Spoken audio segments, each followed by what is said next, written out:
De que lado você fica na briga entre Sérgio Moro e Gilmar Mendes? Numa rinha de juízes, cá entre nós, é difícil ter simpatia por alguém.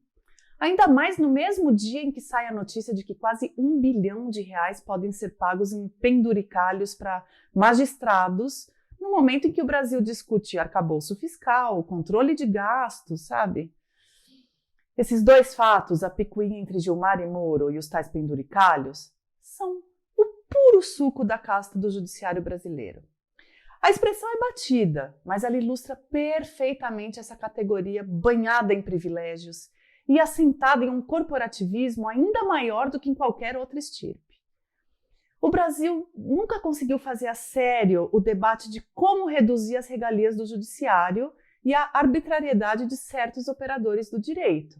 Ele é difícil mesmo, porque ele sempre esbarra na questão da autonomia dos juízes e da própria essência da justiça. Um juiz precisa ter certas proteções para conseguir julgar, condenar, absolver. Mas a percepção geral de que esse é um grupo que se coloca acima de qualquer regra e os erros cometidos por juízes excessivamente voluntariosos abriram as brechas para que a extrema-direita vilanizasse o Supremo Tribunal Federal e ameaçasse para valer o Estado Democrático de Direito. Não era difícil, afinal, taxar de injustos ou ativistas ministros da mais alta instância do judiciário, quando se tem no senso comum a ideia de que cada juiz só age de acordo com interesses escusos. Uma generalização grotesca, mas crível. Em reação, os democratas blindaram a corte, que teve atuação fundamental nesses últimos 4 anos e vai seguir tendo no julgamento dos crimes cometidos nos últimos 4 anos. Acontece que uma hora nós vamos precisar ter, enquanto nação, uma conversa séria, profunda, sobre a magistocracia brasileira, para usar o termo do professor Conrado Hübner, da USP. A magistocracia é que permite um ministro do Supremo acionar a Procuradoria-Geral da República para, conforme teria admitido a interlocutores, ensinar uma lição a um desafeto que fez uma declaração infeliz. A lição de que ele agora é um senador e precisa saber o ônus e o bônus de ocupar um cargo público. A magistocracia é que permite a esse desafeto, com seu histórico já bastante duvidoso na magistratura e na política, se sentir completamente à vontade para, diante de câmeras, acusar um ministro do Supremo de vender decisões. A magistocracia é que permite à classe de magistrados reivindicar pagamentos absolutamente desconectados com a realidade do país e se insurgir contra qualquer tentativa de controle desses benefícios. O professor Conrado diz que a magistocracia tem 5 atributos. Ela é autoritária porque viola direitos, por exemplo, colaborando com o encarceramento em massa. Ela é também autocrática, porque não permite que juízes não magistocratas se rebelem. Ela pune os dissidentes. Ela é autárquica, porque está sempre refutando qualquer prestação de contas. E também é rentista, porque está sempre em busca de mais benesses patrimoniais. Inegavelmente, é ainda dinástica, está sempre tentando incorporar herdeiros. Eu acrescento aqui que a magistocracia é perversa, no sentido em que dá espaço para que políticos mal intencionados lancem sobre todo o judiciário dúvidas sobre a eficácia e até a necessidade da justiça. Dá espaço para a classe política se arvorar em fazer CPIs lava-toga, CPIs de abuso de autoridade e minar um poder absolutamente essencial no equilíbrio da República. Bom, para nós do meio, a existência de pesos e contrapesos e o equilíbrio entre os vários poderes é a base da democracia. Concorda com a gente? Então, assina o Meio Premium e ajude a gente a passar essa ideia para um número cada vez maior de pessoas.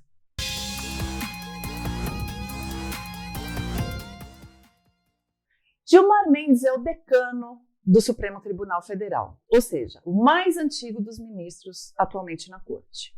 Embora esse título não lhe conceda prerrogativas adicionais formalmente, desde a atuação do Celso de Mello, o decano se tornou alguém de quem se espera uma eminência, uma equidistância.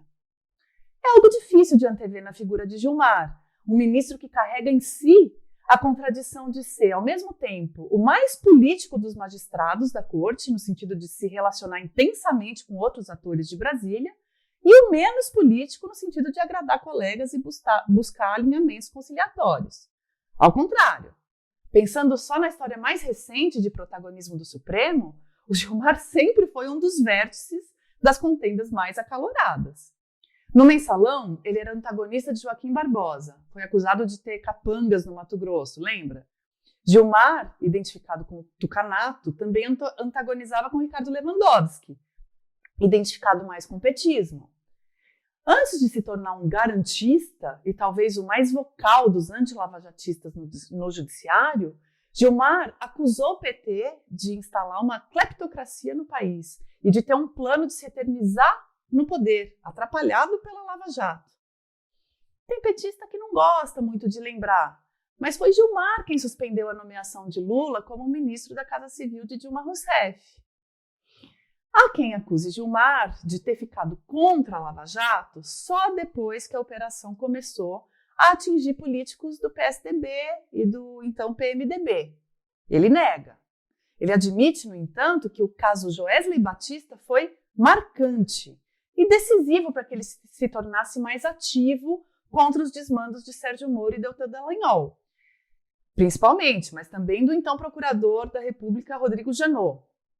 Em tempo, a JF do Joesley era uma das patrocinadoras do Instituto Brasiliense de Direito Público, o IDP, do qual Gilmar é sócio.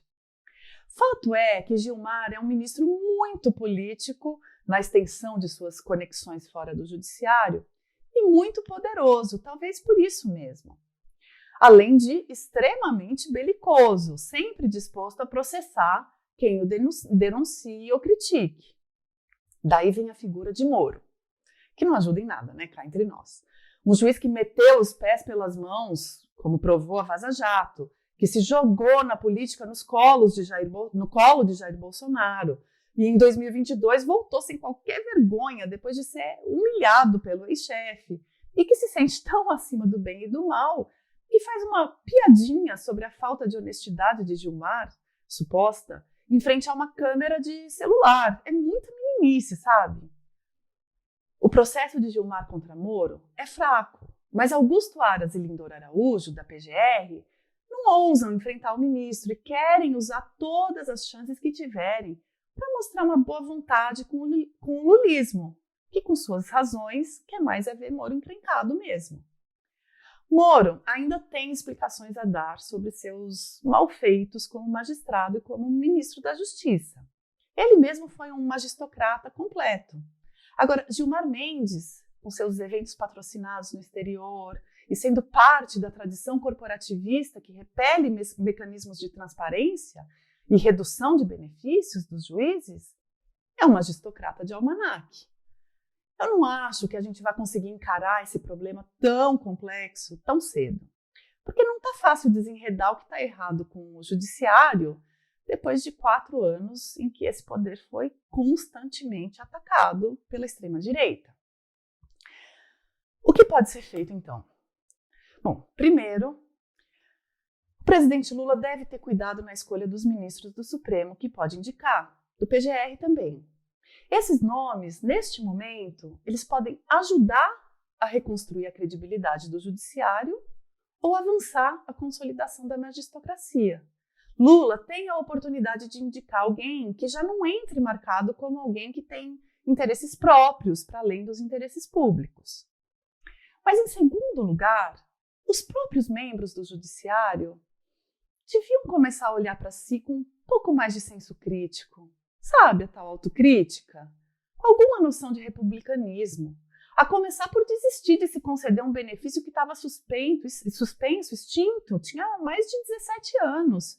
Um adicional por tempo de serviço, que pode render até 2 milhões a juízes federais, um total de 1 bi para os cofres públicos. Será que é demais pedir que o judiciário aplique a si mesmo o conceito mais primordial de justiça, a igualdade?